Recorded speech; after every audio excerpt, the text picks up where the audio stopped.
Hey folks, welcome back to This Week in Privacy. This is episode 11 of our weekly series where we cover the latest updates with what we're working on within the Privacy Guides community and this week's top stories in data privacy and cybersecurity. Uh, I'm Jonah. I'm joined today again by our video producer Jordan. If you don't know about what we do, Privacy Guides is a nonprofit which researches and shares privacy related information, and we facilitate a community on our forum and Matrix and other platforms where people can ask questions and get advice about staying private online and preserving their digital rights. So, before we get into the show this week, I'll give you all a quick rundown for the structure of this week's episode like usual. First, we're going to cover some site updates, what we're working on behind the scenes, and then we are going to move on to top stories in the data privacy and the cybersecurity space. We have a lot of good stories lined up for you. We're going to talk about the UK and the US kind of clashing over Apple's Advanced Data Protection Program. We're going to talk about Ring and some changes that they've made to their policy. We're going to talk about a lot of news that's been coming from the Proton camp this week. That should be interesting, and some more. And then we will move on to covering some of the trending posts that we've seen in our community on the forum and answer any questions that anyone might have posted in the chat or on our forum. If you don't have a Google account, you can always post there and we'll check the thread for this week's episode. So if you want to ask us something, leave a comment there, leave it in the YouTube chat, and we will definitely read it. That kind of covers how we're going. So let's kick off with what we've been working on at Privacy Guides this week. We did release some changes to our website. The major change is that we removed Stingle from our photo management recommendation tools. It's been unmaintained for a while, so at this point there's kind of better tools that are out there. There's a whole discussion thread about Stingle on our forum and why we made the decision to remove it. Daniel Gray is kind of behind a lot of the testing with that app specifically, so if you have any questions about it in particular, definitely go ask in our community. But that's kind of the major recommendation. We also added some information about Osman's Analytics. That's a mapping app on Android. If you use that, you might want to check out our listing for that just to see if anything is new there that you don't already know about. And then we released a lot of other changes. We've been getting a lot of great work and new contributors when it comes to translations, and thanks to us releasing this new version of the site a few days ago, those translations should be online now, so you can check it out and see if the pages that you want to read in your language are translated, and if they're not, you can definitely consider joining us and our translation team, because we could definitely use the help with all of that. We have a full changelog for all the website changes on our site and on the forum and on GitHub, so if you check out that changelog and if you have any questions about it, definitely let us know. But I think that kind of covers what people have been working on in the volunteer side of things here. Over on articles, our staff writer M has put out a few different articles this week. We just republished a portion of the Mastodon tutorial, so that's now a separate article kind of covering in depth how you can kind of improve your privacy and security while using Mastodon if you have an account. We also published, she published an article about kind of considering healthy habits and a healthy approach to privacy. If you're new to this space, a lot of people like try and do as much as they can all at once to kind of protect themselves, and they get burned out very easily, and that isn't necessarily how you have to go about things. So if you're kind of feeling overwhelmed about this, or if you're new to all this, definitely check out that article, because I think it has some really good insights for people to kind of maintain a balance and manage their privacy protecting efforts in their personal life. I think that kind of covers it for stuff that I've been working on. I know Jordan has some updates to share on the video side of things, so I'll pass it over to you to share some of that. Thanks, Jonah. Yeah, so this week, I'm sure you would have seen this morning, we just put out a new video on Secure Blue. So if you didn't know already, they recently got added to the website as a Linux distribution recommendation. They're not technically a distribution, but they're a set of OCI bootable containers technically, but yeah, basically we put together a video kind of overviewing and explaining why you might want to choose that as your operating system of choice. And it ended up being quite a large video, kind of covering a lot of like the hardening measures that Secure Blue applies to your system when you set it up. So definitely check that out if you're interested in Linux and you want to, lock down your security. It's definitely a good option for people. And we also have another video in the works about browser fingerprinting, so definitely look out for that. We've kind of been in contact with some experts in the field. I know I keep saying it's coming. It's definitely coming soon. Definitely now it's coming soon. But yeah, definitely look out for that. I think that's going to be a video that a lot of people are interested in. So that's sort of what I've been working on the last week. Sweet. I think that kind of covers it for updates from us, so we can probably move on to some of the biggest news headlines that we've seen. The first story that we have is from Ars Technica.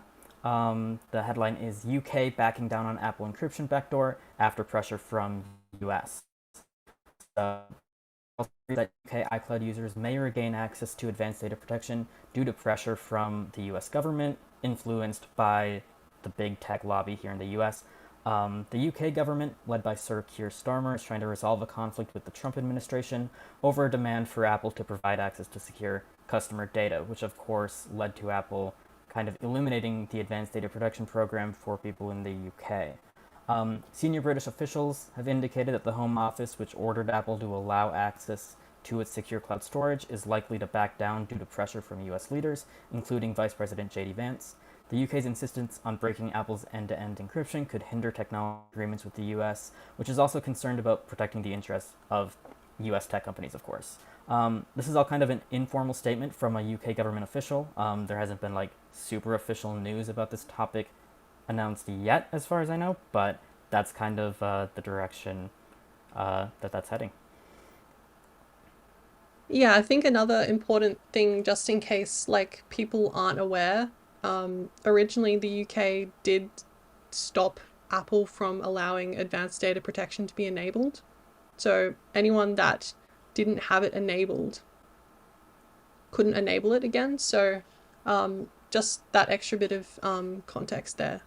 But I think that's definitely an interesting movement. We'll hope that this doesn't end up actually meaning that people in the UK get access to encryption again, because I do think that's really important. So hopefully this does end up mean that ADP gets re-enabled in the UK. I hope. Yeah, hopefully that would be great. It's an interesting stance for the U.S. to be taking. Of course, the Trump administration, they mainly just don't want other countries interfering with U.S. tech companies, which is kind of for better or for worse, because you can definitely see this going in the opposite direction, and the big tech interests lobbying against needing to comply with EU regulations like GDPR. So that could potentially happen on the bad side of things. But in terms of like, when it comes to end-to-end encryption, there's obviously a net benefit here. So you kind of do have to give them, you got to give them credit where credit is due. I think the U.S. is on the right side of this one in particular, and hopefully they are serious about this and follow through and can bring this back and prevent the spread of these regulations taking over other countries. We talked about this a few episodes ago, I think, about how it's kind of a slippery slope with these attacks on encryption, where once a few governments start doing it, then many more are going to follow once they see it can be done. So stopping it right away it's a huge win. Definitely. And I think, especially unfortunately, in the case of the UK government, they seem to be one of the only governments around the world that's pushing for a lot of these like draconian laws. Like we talked about last week, there was the e-safety, like the age verification policies that they're pushing through now, which are coming into effect. Actually, quite recently, a lot of platforms are introducing age verification. So it's kind of unfortunate that the UK is sort of creating a precedent for other countries to go in that direction, which we hope that that doesn't happen. But look, this is good news that there's some pressure for them to withdraw their ban on advanced data protection in the UK, because everyone should have access to that, not just everyone outside of the UK. Absolutely. Before we move on, there's a comment from Eric here in the YouTube chat that I just want to address about this. They asked if we think this whole encrypted cloud is really encrypted. I assume referring to advanced data protection with iCloud. We do have a lot of discussion about advanced data protection on our forum. It's certainly a step above what you are getting from other big tech companies. If you're in the Apple ecosystem, y- you definitely should enable it. There are of course there will always be questions about the implementation of something like this, especially when it's not open source and it hasn't been very thoroughly studied by third party security researchers, to my knowledge. We also do know about some actual privacy concerns with how the encryption works, specifically when it comes to like deduplicating data. And again, there's more information about that on the forum. Probably won't get into all of that now, but the basic idea is that I would definitely use it for any Apple services that you do use. But of course, on privacyguides.org, we recommend a lot of services that serve as alternatives to iCloud entirely, and those services are going to be a lot better. So, like, if you can replace iCloud Drive and iCloud Mail with, like, for example, Proton Drive or Tutanota or any of the other services that we recommend, those are going to be stronger when it comes to protecting your privacy in general than the proprietary services that Apple is using. But at the same time, we definitely should give credit to Apple for introducing this because it makes a huge difference and it reaches so many people because there are so many people who will use iCloud and they won't use anything else. And any sort of privacy and security benefit for them is better than nothing. So, Yeah, definitely. And also, like we see with a lot of these other privacy related companies, they're going to be a lot more, there's going to be a lot more pushback from them when it comes to like regulations, like we're seeing currently. Um, we will get into it later, but Proton is deciding to move most of their infrastructure out of Switzerland because of the laws that are being passed there. Whereas Apple doesn't really seem, they're not happy about it, but they did disable advanced data protection in the UK to abide by the laws because they do have quite a lot of interest in staying in that country.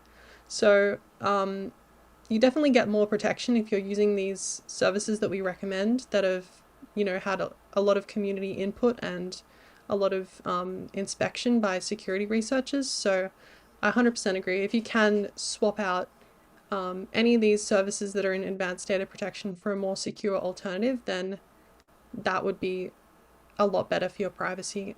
So I guess now that we've covered this article, we're going to move on to the next one, which is Ring reverses course, lets police request video footage again. So just quoting from the article. Amazon's Ring, known for its video doorbells and home security devices, has resumed allowing police to request footage from users. A move that marks a significant shift in company policy and reignites debate over privacy and surveillance. Law enforcement agencies can now solicit video evidence from Ring customers to assist in criminal investigations nearly a year and a half after the company suspended its previous video request program.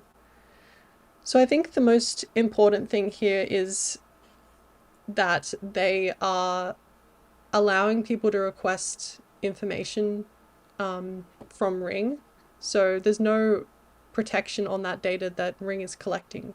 So that is obviously quite a concern, especially if you're having cameras around your house or like, inside your house even. So the ability for law enforcement to collect video evidence on Ring customers is quite concerning, and what we would kind of recommend, we don't have any formal recommendations for like security camera products, but obviously you're going to be much more secure if you have some sort of end-to-end encryption where the data that these cameras store isn't secured, like isn't available to Ring to access in the first place. So that would be the best case scenario, but it seems like Ring is still able to give evidence over to criminal investigations, so that is quite concerning. Yeah, um, that's probably something that we could explore in maybe a future update.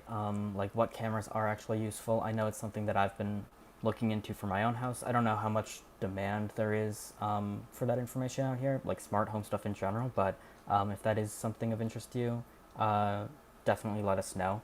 I think it's really interesting that this uh, this new Ring program. Well, they're reintroducing it, but it's different than what it was before. They're doing it in partnership with a separate law enforcement tech provider. Um, so I don't know exactly. I haven't used Ring, so I don't know like what the process is when you're setting it up as far as like getting consent for whether you can share whether you want to share your video with law enforcement or not. I do know that before and with this new change, you do have the option and you can opt out, and I would definitely recommend people do so in general. If you are a Ring user, I would even more strongly recommend that you don't use Ring in the first place. But um, I would imagine that there's a lot of patterns in these apps that kind of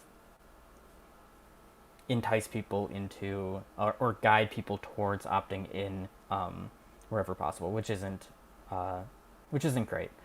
Um, so yeah, not much to say. It's kind of a bad news. It's just a reminder that like all of these big tech companies, and especially surveillance related ones like Ring, they are really building a network of mass surveillance that extends far beyond just like your own personal home security, for example. And when you give up control of this sort of thing to a company like Amazon Ring, um, that presents a big privacy risk, not just for you, but for everyone in your vicinity. So, uh, yeah, as I'm talking about this more, I do think that we should maybe have some alternatives ready to go for people. So we should uh, we'll look into that. But um, yeah, I'm sure there's some discussions on our forum about all this smart home stuff if people are interested, and we can answer more specific questions about different products there.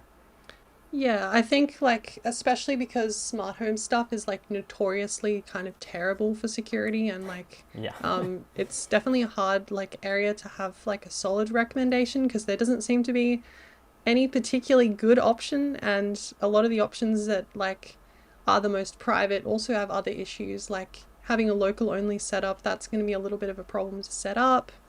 You know, it can be stolen. There's other things that we can um, look into, and I think that's where like sort of the community can come in and have like recommendations for um, ideas of what we could add. But it's not something that I'm particularly knowledgeable about, so I can't really comment on that.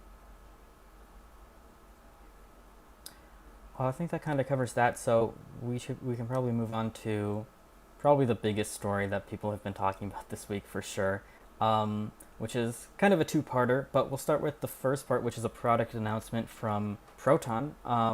This week they announced Lumo, which is an AI where every conversation is confidential, according to their headline.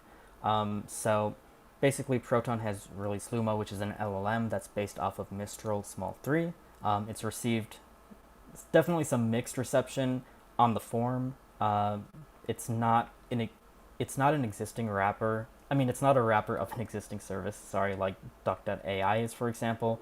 They're kind of doing their own thing, but all data is processed on Proton servers, and all of the chat storage is encrypted at rest.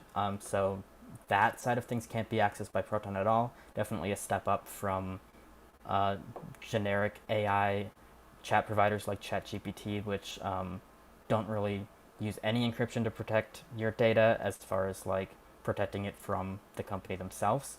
Um, there's definitely been complaints about its capabilities so far on the forum, and I've used it myself and have had issues with it returning empty responses or not being able to come up with responses, especially when using the web search. I don't know if they're working out bugs. I'm sure a ton of people were using this when it was announced, so that could definitely lead to some problems. Um, but yeah, they're getting into the AI game is kind of the main thing. It's a separate subscription, Plus is, from Proton Unlimited, meaning that it's another add-on for customers to use. So, yeah, that's kind of what they're doing. Have you tried out Lumo at all yourself? Yeah, I kind of gave it a bit of a test, and I sort of had the same problems that you're describing. Like the web search wasn't working correctly, and there was sort of some strange responses that I was getting. But I think, as someone who's not particularly fond of AI itself, that's not really related to the privacy or security aspect. But I think it's important that we have tools that are going to protect people. And, if you're going to use AI, I would rather if someone used this than if they use ChatGPT or Gemini or any of these other platforms. So I think if we're going off that, this is definitely an improvement in over those services because they're most likely going to be using your chats to train their AI models. They're probably going to save all of your queries. So at least with Proton, we know they're a trustworthy company. They have a very good track record of having security audits, of not handing over user data, of being, having good security practices. So I think in an industry where like it's sort of rampantly terrible in every aspect, this is like definitely a win. And whether you like AI or not, I think we can say like whether Proton should have released this product or not. I think we can say like this is going to benefit people. So I think that is a positive, especially because they have such a focus on privacy. And while there have been other companies, like you said, DuckDuckGo, Brave, I think also has their own thing. But none of them have really done this sort of thing. I think this is definitely a positive step for privacy for people that want to use these tools. For sure. I mean, end-to-end encryption, as far as chat storage goes, is big, and of course, them promising not to train on your data, like you said, that's really big. I think it is important to remember that, like the actual processing, when you type in the prompt, Proton can theoretically read that. You can't do this type of AI processing on end-to-end encrypted data. So, while it's being computed, Proton would have access to that. It's kind of a similar situation to like emails, for example, with Proton Mail, where uh, they can't encrypt.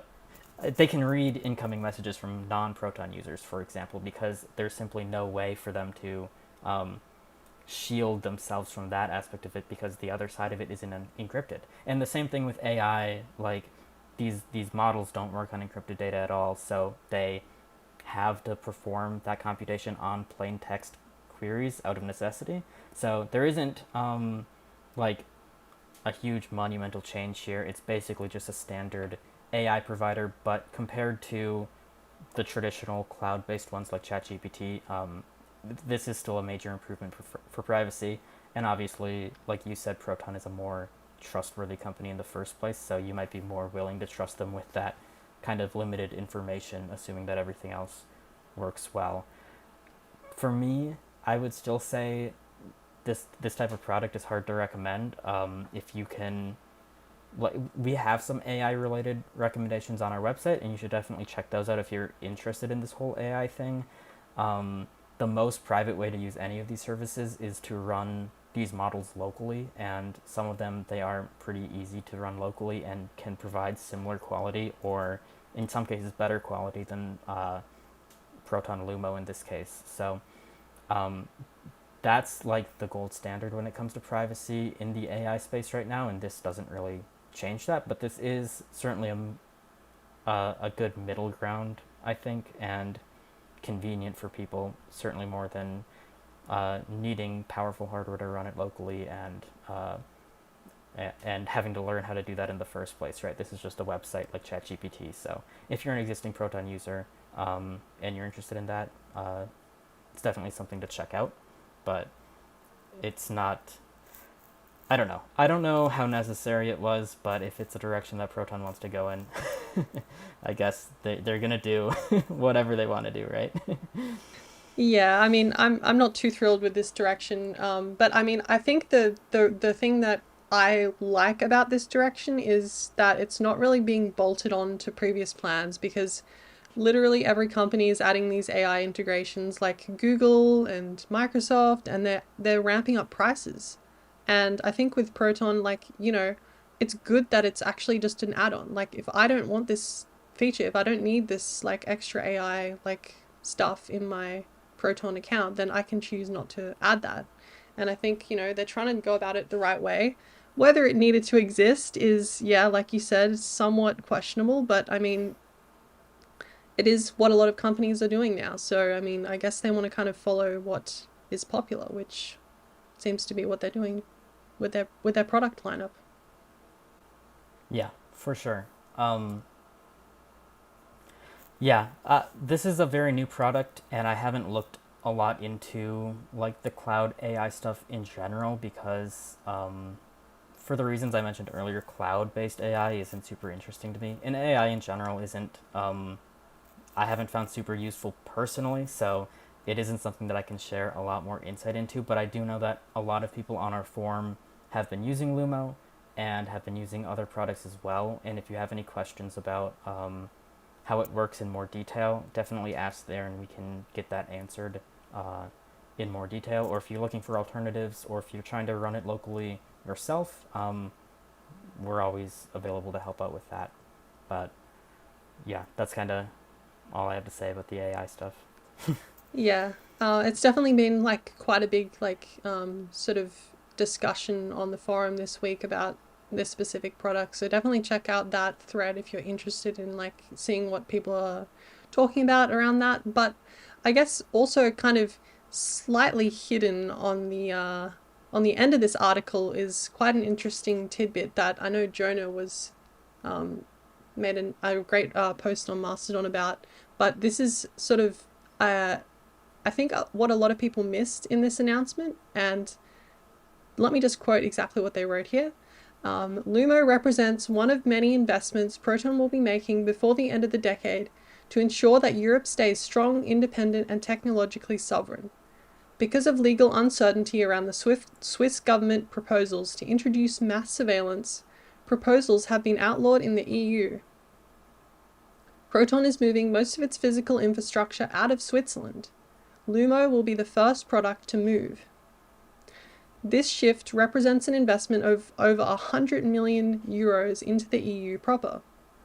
While we do not give up the fight for privacy in Switzerland, and will continue to fight proposals that we believe will be extremely damaging to the Swiss economy, Proton is also embracing Europe and helping to develop a sovereign EU Euro stack for the future of our home continent. Lumo is European, and proudly so, and here to serve everybody who cares about privacy and security worldwide. So I know you kind of had quite a lot of thoughts about this, Jonah, so why don't you like take this? Yeah, this is definitely the more notable part of this announcement for me because it does affect, it seems to affect all of Proton services, is what they're claiming. They want to move, they say, most of their infrastructure out of Switzerland, which is a very big change from um, where they've been before. I do think a lot of people kind of overlooked this announcement a bit when they were talking about the AI stuff because I did post about this on Mastodon and on Reddit, and it got a good bit of attention from people who hadn't seen that, and there's been a lot of discussion about it on the forum. What exactly this means for Proton, it's not exactly clear because this is pretty much the only statement that they've made about it so far.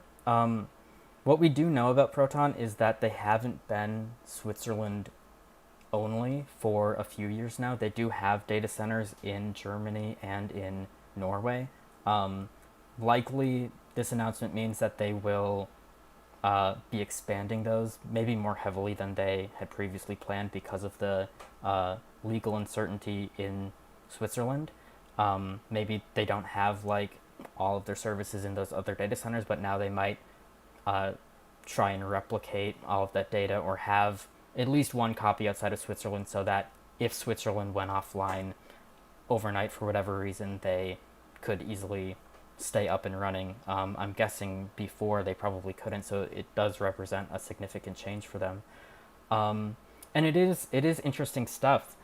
we've been watching that the proposed law in Switzerland for a while now on the forum. I know it's caused a lot of different Swiss privacy companies to kind of speak out against this, and I don't know if whether this is a bargaining chip that Proton is trying to use with the Swiss government, or what their plan is here. But I do think that I I think this has probably been coming for a while from Proton's side, because they probably wanted to expand to the EU. I know that a lot of projects have been getting like EU specific funding, and I don't know how being in Switzerland, which is not technically a full member of the EU, I don't know how that affected Proton. So um, because this announcement that they've written in the Lumo AI post is so focused on Euro sovereignty and the Euro stack, I think that that is probably a big play for them, and they want to get more government contracts and business contracts in the EU, and positioning themselves as a EU proper player is is a big selling point for, I think, a lot of people in the EU. So it does make sense, and I think the whole Swiss privacy law thing kind of accelerated that for them. Um, I don't know whether that law in Switzerland is actually going to pass or not. I mean, you never really know until it happens. It does seem like people are pretty solidly against it at this point, and there are a lot of mechanisms in Switzerland to for their citizens to kind of stop it, and it might not go through. I'm not an expert in Swiss politics, so I don't know exactly how that's all going to work. But um, I think it's a good thing at the end of the day for Proton to be prepared one way or the other. Either they can continue operating in Switzerland, and they will have that they'll have those EU data centers ready to go, or if they have to move out of Switzerland for whatever reason, they'll be prepared for that with this, and they won't be um, caught surprised, and they won't have to scramble. So it makes a lot of sense to me um, for them to make this change. Right, yeah. I think one question that maybe some people might have, or, I sort of was thinking about it, was if they're moving their data centers into Europe, do you think that there might be a possibility that they might move their legal like jurisdiction outside of Switzerland? Or like how does it relate to, if the Swiss law passes, does that relate to like the data centers that are in Europe, or like how would that work? That is a great question, and I have been trying to look into that in more detail because I'm not sure how that works either. It does seem strange to me that the Swiss law wouldn't affect them even if they move the data outside of Switzerland, if they're still located in Switzerland. And their announcement on Reddit this morning about this change did kind of confirm that they have no plans to change that Swiss jurisdiction at the moment. They're still going to be based in Switzerland, and these are kind of alternate sites for the data. So I don't know if that would change if this law passed and they would leave Switzerland entirely, or if they think that moving the data outside of Switzerland is enough to kind of uh, protect their users. It's definitely something that um, I would love to see Proton address more clearly. I'd love to see a full blog post about this change from them and what they think about this Swiss law and what they would do specifically when it comes to um, changes they make, the changes they'll have to make if this law passes. Because we, it's hard to say what exactly would be required of them if that law passed.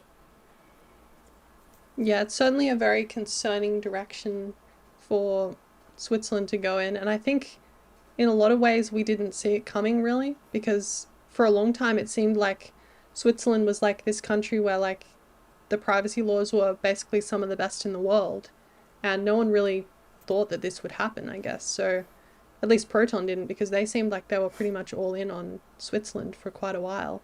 But it seems like now they're sort of backing down from like their marketing as like Swiss privacy and all that. So it's definitely an interesting development to see, and hopefully the law doesn't get passed, but it looks like Proton is taking steps to make sure that if it does, they won't be affected by it. Yeah, we'll see. I mean, the writing has been on the wall a bit for Switzerland. I think Switzerland really had privacy marketing down more than they had privacy down for a while.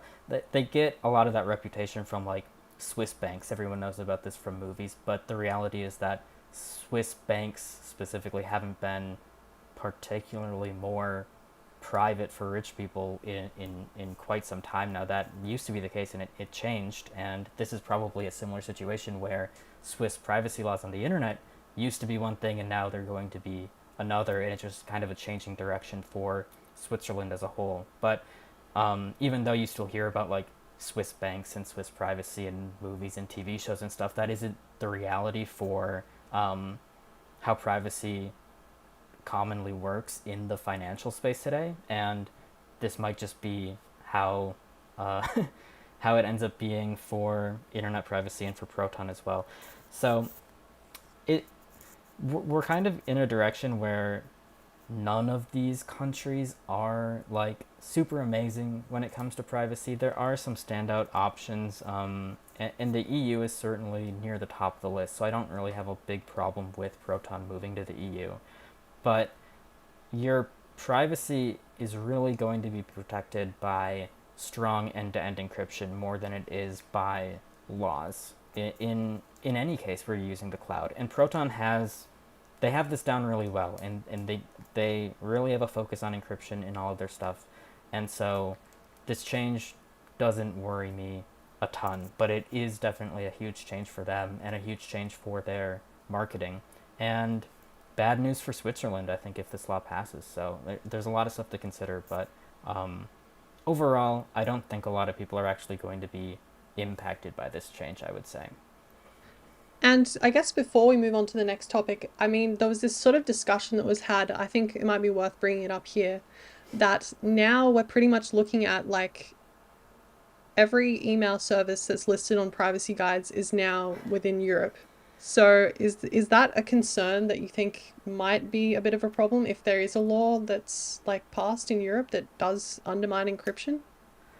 Yeah, and not only will they all be in Europe, I mean they are all in Europe right now, but they're all going to be in Germany because Tutanota has been really strongly German this whole time, and mailbox.org is also based in Germany, and between those two and Proton Mail, those are the three we recommend. So if Proton moves that stuff to Germany, we will be pretty centralized. I don't know how they're going to handle this exactly. I don't know if they're going to like let people choose where their data is hosted. I think that could be an interesting option. I don't know how that would work for them logistically, so it might not be easy or possible, but um, diversity in jurisdiction and having choice, I think, is important. And if people could choose between like Germany, Norway, Switzerland for their data on Proton, that might be something that people would find really useful and worth considering on their end.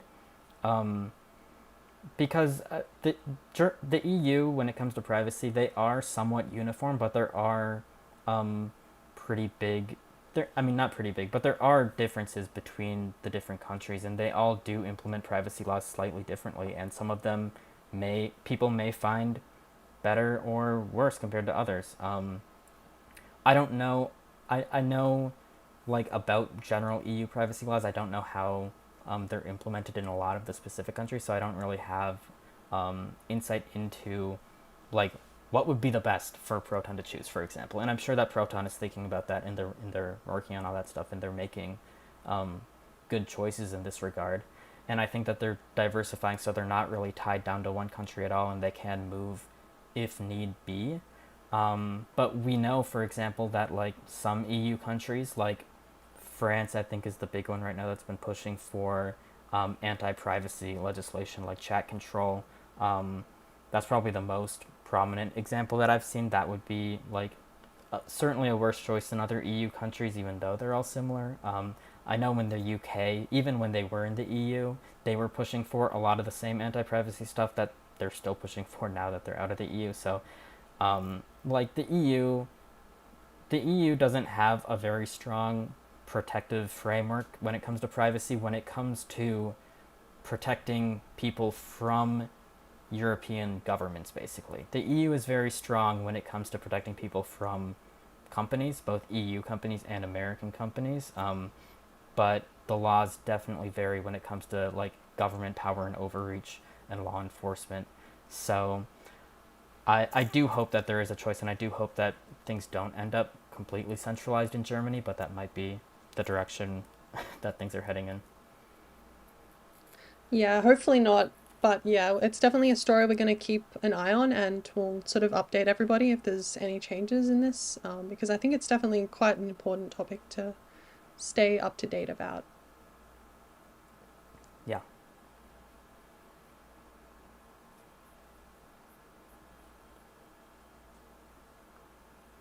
Why don't we move on to another story that we have? This one comes from TechCrunch. Open source X rival Mastodon begins raising funds with new in-app donation feature. This is just an interesting story about the Mastodon apps. They are introducing a new in-app donation feature to raise funds. So if you use their official Android or iOS apps, and you use one of the main Mastodon servers, mastodon.social or mastodon.online, you'll see prompts to donate to those servers, and they hope to kind of use that to secure financial support. And supposedly they have a declining donor base that they want to try to boost. So I think is an interesting concept. If successful, they say that they may expand it to other Mastodon instances, which would allow other server admins to receive direct contributions from the users, which I think would be really great if they did that. But of course, they kind of don't really promise that they're doing that, and they say it's a long way out if they do. So they're kind of just building it for themselves at the moment, which is a bit of a bummer. But I think it's just an interesting thing to note because supporting apps like this is super important, especially apps that are otherwise free. If you can support it, boosting these private alternatives to big tech companies is huge. So hopefully the campaign makes a difference, and I especially hope that they do expand this to allow other server instance admins to ask for donations, because I think that when it comes to decentralized networks like this, if you are using a service that is hosted by someone, you should try and contribute back at least the value that you get out of it, as much as you can, because it it's certainly not free to run, right? So it's really important to have these tools in place. Yeah, definitely. I agree. And also like um it's definitely a different like model of like monetization, because a lot of people are used to these free apps where like basically their information is used as the payment basically. And when you're using these sort of decentralized services, that there is like a person that runs the service that you're using. And in Mastodon's case, there's server admins. I know you're a server admin, Jonah, but like it's quite a bit of work to like maintain that over time. And it's not free to host all those images or that video data. Like it's an expensive process. And I think allowing people to easily make a donation to like server admins would be really good. I mean, I'm less excited about this being only for mastodon.social, but I think if they do expand it to like every other home server, then I think that would be kind of huge, because I do see quite a lot of like posts about people saying, we need support for our home server, we need to like pay bills and stuff. And I think making it more accessible for people to be able to donate to their server admins is definitely a win, especially to keep this platform sort of sustainable in the long run. Yeah, I mean, this is a problem in the privacy and especially like the open source space in general, and the theoretical version of this where they extend this to instance admins where they have built-in tooling in the official clients where users will easily be able to find resources to donate to the people who are actually building the network and hosting their data and like making all of it possible. I think that that's something that it's a model that I want to see in Mastodon. So I do hope they expand this, like you said. But it's also a model that I hope other open source privacy related projects that are decentralized in the same manner as Mastodon, I hope they consider tooling like this as well. Like it would be great if in Element, for example, you could they had like a built-in button that your home server admin could configure to pull up like donation information so people could find that more easily. Because I think there certainly are people who will not donate to this stuff and they expect it to be free, and I think that's fine. And in some cases, you can't donate it to or for whatever reason in your personal life. But I think there are also a lot of people who just don't really consider this or don't really consider what it takes to build these decentralized alternatives. And I think that getting that education and getting that information out there and getting the tooling out there to accept these donations from people directly is a model that a lot of decentralized open source applications could consider. So I guess we'll see how it works out for Mastodon. I hope it does, and I think that if it does, it could be a promising model for other privacy related products. Um, yeah, I don't know how they're going to accept donations specifically, like if they're just going to use in app payments, like to the App Store, for example, like what the privacy implications of that are, if they'll have the option to do like a private cryptocurrency or something. That seems kind of unlikely to me, but we have some information about how to make private payments online on our website, so um, there definitely are resources out there. I don't know what this implementation is going to end up looking like. Yeah, it'll definitely be interesting to see like what their implementation looks like. But I think also like the big issue with this is sort of just like the barrier of entry. Like I think making it as simple as possible to make a donation, having that bar that pops up on the screen that says, do you want to donate? Do you want to support your server admin? I think that's like going to be the most important thing, because if they, as long as they have, privacy options, then I think having those more like general options like just credit cards and whatnot is just going to increase the level of donations and make it easier to support this. Because I think, like you said, a lot of times some people might even not realize that there's actually a person like behind the instance that they're using. There's like someone there like monitoring and making sure it's working correctly. Like it's definitely effort and time and money to maintain that sort of stuff, and making it more obvious that that's what's happening is definitely a win. Absolutely. We can probably take a look at our next story here. This one comes from bleepingcomputer.com. Firefox patchbin, LibreWolf fixbin, and Zen browser patchbin AUR packages contain malware. So Arch Linux has pulled these packages that contained chaos rat malware. Um, Basically, 3 malicious packages were uploaded to the Arch user repository and then removed 2 days later after being flagged as malicious. The packages contained a source entry pointing to a GitHub repository with malicious code executing during the build or installation phase. So the Arch Linux team, of course, strongly encourages users who install these packages to remove them and ensure their systems are not compromised. Um, just another supply chain attack story. It's certainly a problem, especially in the Arch Linux user repository, because um, those are fairly unmoderated and people can kind of just upload anything without a formal review process. So it's your responsibility to review these package build scripts that are uploaded, which I think most people say that they do, but I suspect that most Arch Linux users don't do. Um, so it's a bad situation. Did you hear anything about this in our community? I'm not sure if I saw a post about this article. Yeah, so I think this has been more of like a topic that was like circulating in more like Linux focused communities, but I thought it was important to mention because Arch Linux is one of the Linux distributions that we do recommend on our website. And although like, I think we've made it kind of clear, like using AUR packages is, definitely a bit risky, especially if you're not checking exactly what the script is doing when you're downloading the package build file. I think in this case it was actually particularly sneaky because the packages themselves were named quite sneakily, like LibreWolf -fix -bin. Like it's sort of implying that there's an issue with the normal package. So it's like sort of, tricking you. I guess it's sort of like a social engineering thing.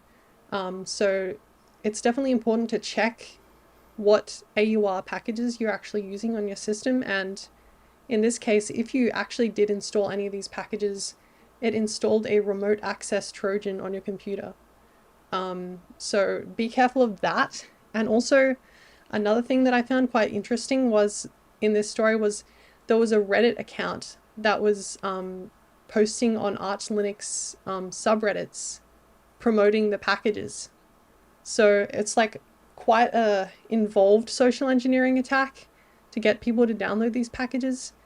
And it's always important to check these package builds and see exactly which GitHub repository it's pulling these packages from, because in this case it was linked to some random person's GitHub that contained a Trojan. So like, yeah, it's quite an interesting story, but it's somewhat expected of the AUR because literally anyone can upload a package. Yeah, that is an interesting angle that they're using Reddit to kind of advertise this malware, basically. I think that this is a problem that we're going to see occur more and more often, honestly, because of the growth of desktop Linux in general. We talked about this in a recent episode, how desktop Linux is kind of reaching new usage milestones and more people are using it. And I think that as that happens, we are going to see more malware for Linux and more attacks, and more people will fall for this stuff. Hopefully, nobody installed this, but there will be other problems like this in the future, and it sort of highlights how Linux on the desktop in particular has kind of it, it's it's benefited a lot from security through obscurity. It seems like because not many people were using it on the desktop, which of course we all know is not it's not a real security protection at all. It's just kind of that's how it happened to be, but it's not something that Linux can rely on. And obviously, I think this is a wake up call to distro maintainers in general that um, people are developing desktop malware for this more and more frequently, and we need to be on the lookout for it. It's not just like this wasn't like the most sophisticated attack like we saw with the XZ package a few months ago on Linux, for example, where that was like a really involved supply chain attack that had a backdoor for unknown purposes that was probably like state level actor tier malware. This is more run of the mill. I think it's cryptocurrency mining malware if I remember correctly. So like that's the stuff that you would encounter from random download sites or in this case random Reddit posts, especially on like in the past. If you download a random Windows executable, it would have malware like this. So it's kind of like it's basic stuff, but we're going to see more and more of it on Linux, and I think that the Linux systems need to be prepared for that to happen, and I'm not sure if they all are. In Arch, the user repository, I don't really think that it could be improved. So Yeah, I think there's definitely sort of a sentiment like I'm on Linux, like there's no malware on Linux, like, I'm secure because I'm on Linux. I mean, yeah, you've got to be just as careful no matter what operating system you're using. Like you're gonna get pwned no matter what like operating system you're using, right? Like if you're making bad decisions about downloading suspicious files, right? Like it's the same instance on any operating system. And yeah, in this case, if you did download one of these packages, it doesn't get removed from your system. So just remember that, like you'll have to remove these like yourself. So if you did download one of these for whatever reason, I hope you didn't, but if you did, um, then yeah, you're gonna have to remove them. I would probably just reset my entire computer, honestly. But yeah, it's just kind of an interesting story. I think like some people need to be a bit more aware of the AUR because a lot of people seem to just have sort of blind trust that the packages uploaded there are safe, but you should really double check every single like time it gets changed. You should be checking and making sure it's not infected by some sort of malware, because it is possible. Yeah, for sure. I mean, I remember, like as recently as 10 years ago, that was always what people would say about Mac OS. You know, oh, you should use Mac OS. It doesn't get malware like Windows. And now we know the state of malware and adware on Mac OS is just, it's kind of ridiculous if you have any experience with looking at the computers that normal people use, and they just install random stuff on it. It's bad, and I think that will come to Linux, and that's just kind of a fact of life, I think. But we can certainly do better in the Linux community in protecting against that. And I guess now to like shill my own video that I worked on this week, what are the issues with security on Linux? Definitely check out the Secure Blue video that I put out today. That's sort of going over a lot of areas where Linux is, at least traditional Linux distributions like Arch Linux, fall quite behind other proprietary operating systems in a couple of ways. So definitely check that out if you're interested in learning more about like Linux security stuff.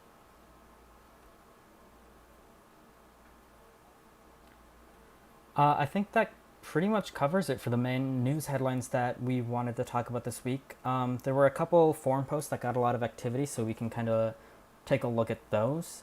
The main one was removing. There's a discussion about removing non-hardened Firefox or Firefox without Arc and Fox on the forum. It's kind of being hotly debated right now, whether people around our community and in general in the privacy space consider Firefox to be adequate out of the box when it comes to privacy, or if we need to say that it requires hardening with something like Arc and Fox user.js and we need to really encourage that, or if we need to replace Firefox because of the direction Mozilla is going in. A, a lot of people have varying opinions on this.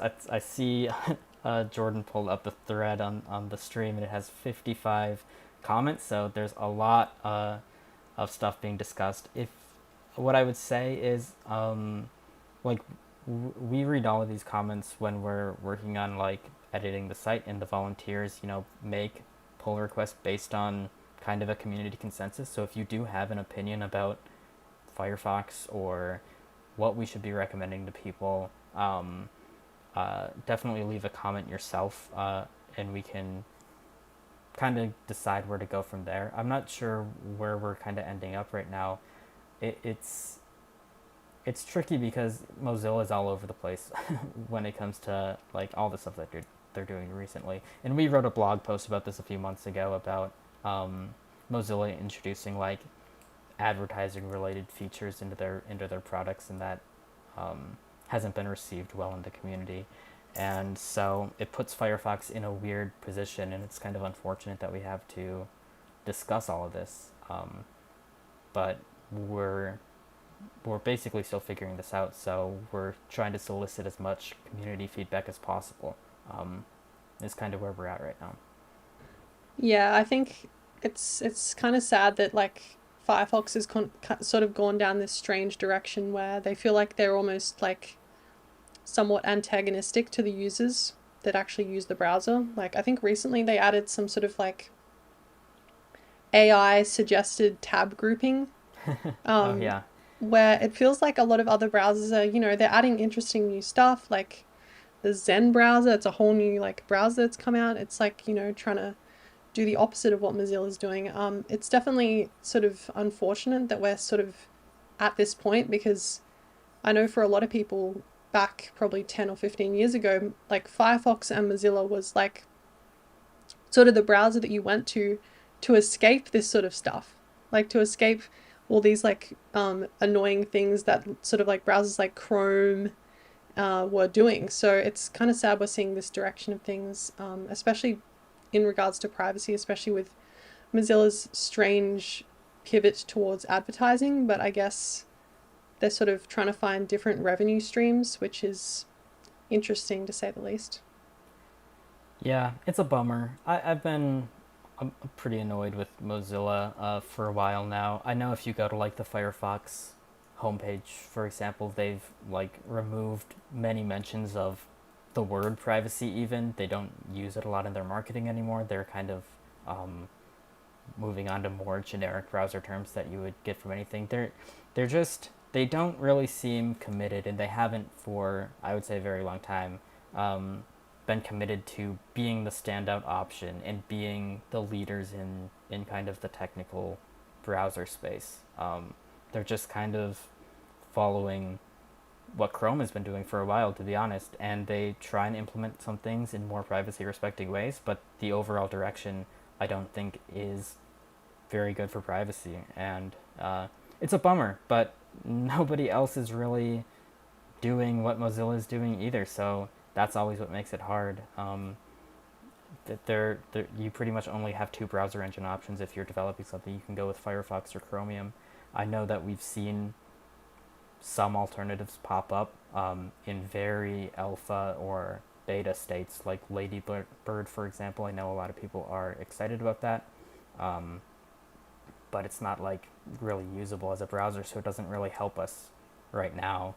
Um, so I don't know. It's frustrating, the whole Firefox stuff, and maybe we will end up recommending Firefox forks, or maybe we will continue to say that Firefox is kind of a good enough alternative for people, which I do think it kind of is. I'm just very worried about the direction that it's headed. So, I yeah. think like a broader discussion on this topic is sort of we've got Firefox and we've got all these forks that are doing some really great stuff like Molvad browser, Tor browser, LibreWolf. You know, we've got a lot of these alternatives, but they're all reliant on Firefox. And I think it's kind of concerning to see Mozilla go in this direction where people are becoming less and less supportive of them. And, you know, if they were to go under, we're going to be in kind of a bit of a concerning spot where Google has almost complete like market dominance over the browser engine industry. So, and it's especially concerning when we've also got the DOJ antitrust case against Google. So, who's going to have the Chromium browser engine? Who's going to like, it's possible that it could be detached from Google itself. So it's definitely a really interesting like time for browsers. It'll be interesting to see which direction that goes because we're definitely going to see a couple of changes coming soon, hopefully. Yeah, that is an interesting point, because I know that they do want to split off Chromium just like Android, and there's a lot of talk about that. Um, I guess it is kind of like a wait and see thing. We don't really know what's going to happen with any of these browsers, but um, we have to keep an eye on it because it's going to make such an impact when we do end up when one of these does end up being an unacceptable option for people, and people have to change. And I don't think we're there yet, but could be anytime, really. Yeah, so I guess we've kind of discussed that sort of topic there. I think we'll just go into some Q&A questions. So was there anybody on the forum or in the chat that had a question that they wanted answered? One question on the forum. Somebody asked if Lumo by Proton was entirely open source. I know that got answered by some people on the forum in the replies already, so we don't really need to cover it, but I'll just go over it briefly. Somebody in the community reached out to Proton, and they confirmed that the source code isn't available yet. Um, Proton very frequently has a delay when it comes to releasing the source code for all of their products. It's um, kind of an annoying aspect of all of their products. And so I'm not really holding my breath for this to come out quickly, but supposedly it is planned for it to come out uh, soon. But as far as I know, there is no open source code yet, so that kind of answers that question.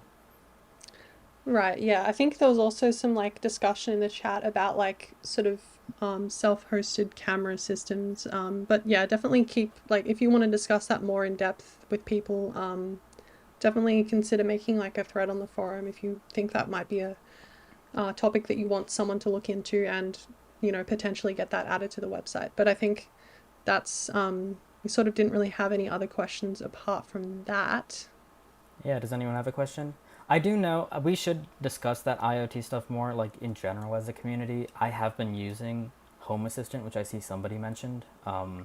Myself, I haven't used it a ton yet, so I'm not like an expert, but I'm trying it out, and I hope that we can get some guides or reviews potentially about all of this stuff out there. We have to see if there's any like volunteers on our team who are more into this stuff and have more experience with this. Um, but also if anyone in the community has like firsthand experience with all this IoT stuff and has tried to build their smart home in a privacy respecting way, definitely share your experiences because I think that a lot of people who are watching this stuff would find it super helpful.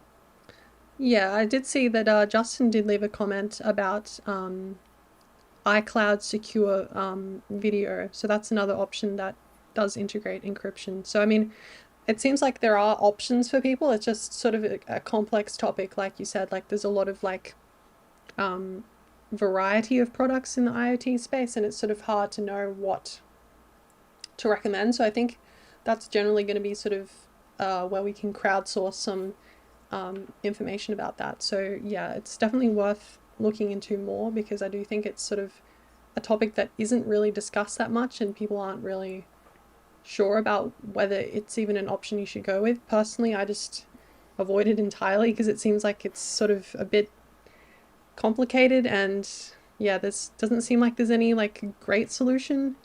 So, yeah.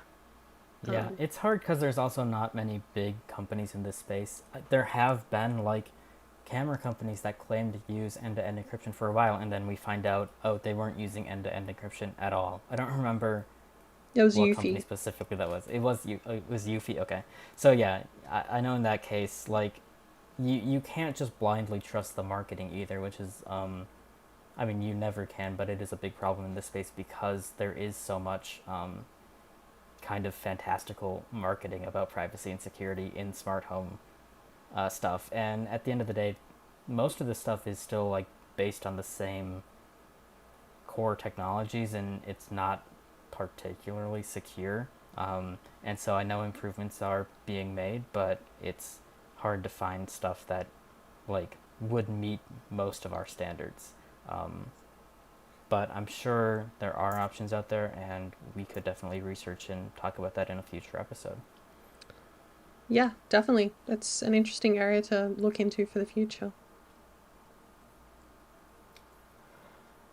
Other than that, I'm not seeing any other questions that people had for us on the forum. So maybe a last chance for anyone to ask in the chat. Otherwise, I think we'll probably wrap this up here. I'll just share some information about the show again.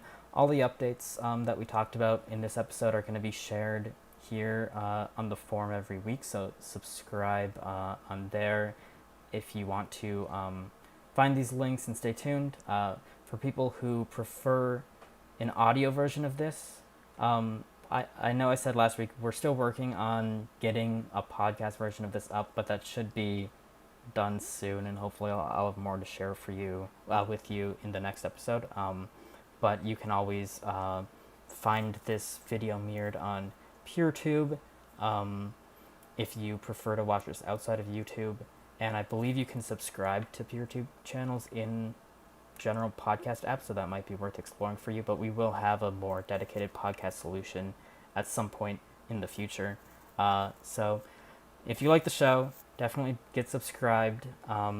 If you want to continue if you want to support us, consider going to our website and hitting the donate button at the top and maybe becoming a member. It really does support.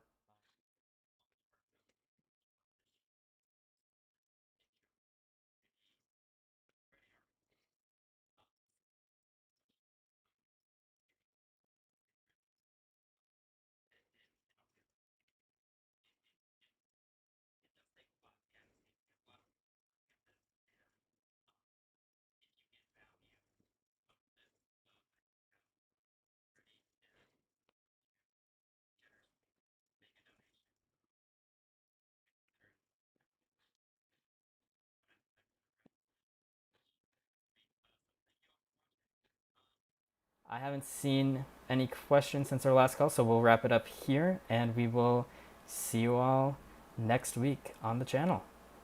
See you next week, everybody.